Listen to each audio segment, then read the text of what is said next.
కడప అంటే ఒక కోట లాంటిది అంటుంటారు అన్నమాట. అంటే ఇక్కడ మహానాడు కార్యక్రమం చేయాలనుకున్నప్పుడు సక్సెస్ చేయగలమని అనుకున్నారు మీరేమన్నా? తీర్థయాత్ర కాశీకి పోయినట్టు తిరుపతికి పోయినట్టు అసంఖ్యాకంగా మహానాడు సక్సెస్తో ఇక కడప జిల్లా మీద పూర్తిగా పట్టు సాధించగలము అన్న నమ్మకం మీకు వచ్చిందా? నాకు 1,00,000 దాటాలా మెజారిటీ మ్యాండేట్ కదా, ఆ మ్యాండేట్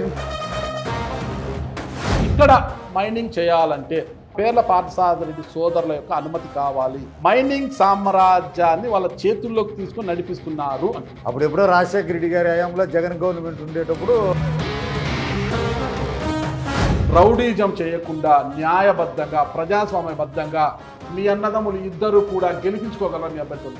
రాజశేఖర రెడ్డి 2 సార్లు సీఎం, జగన్ సీఎం, మేము లెక్కే పెట్టే ఏ దశలో కూడా.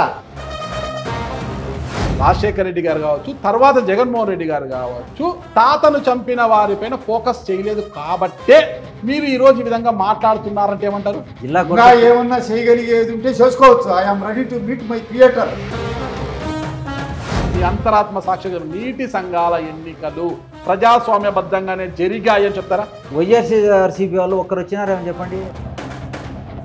నువ్వు వైసీపీ కోవర్టు అని ఆరోపిస్తూ భూమిరెడ్డి రామ్గోపాల్ రెడ్డి పైన దాడికి యత్నించింది ఎవరు? కాదు సార్, న్యాయం కోసం పోరాటప్పుడు ఎంతటోనే ఎదిరించాల్సిందే. మీకు జరిగిన అన్యాయం ఏంటి? రాష్ట్ర ఉపాధ్యక్షుడిగా మీకు పదవి ఇచ్చింది అంటే కేవలం రాజారెడ్డిని చంపారు అన్న ఒక క్రెడిటేనా? సత్యదానికి సిద్ధపడతారు. మీ జోలికి ఎవరన్నా వచ్చే మీరు ఊరుకుంటారా? 4 ఏళ్లలో పేర్ల పార్థసారథి సోదరుల యొక్క భవిష్యత్తు లక్ష్యం ఏంటంటే ఏమంటారు? పార్టీని నాశనం చేస్తే ఎవడైనా వైసీపీ నుంచి తెలుగుదేశం లేకొచ్చే అటువంటి వాళ్ళ విషయంలో కాలరాస్తాం. పేర్ల శేషారెడ్డి గారు చేశారు లేదా? తీసేచ్చిన మేము ఇంటర్వ్యూలో పాల్గొంటాం, లేకుంటే మాకు అవసరం కూడా లేదు.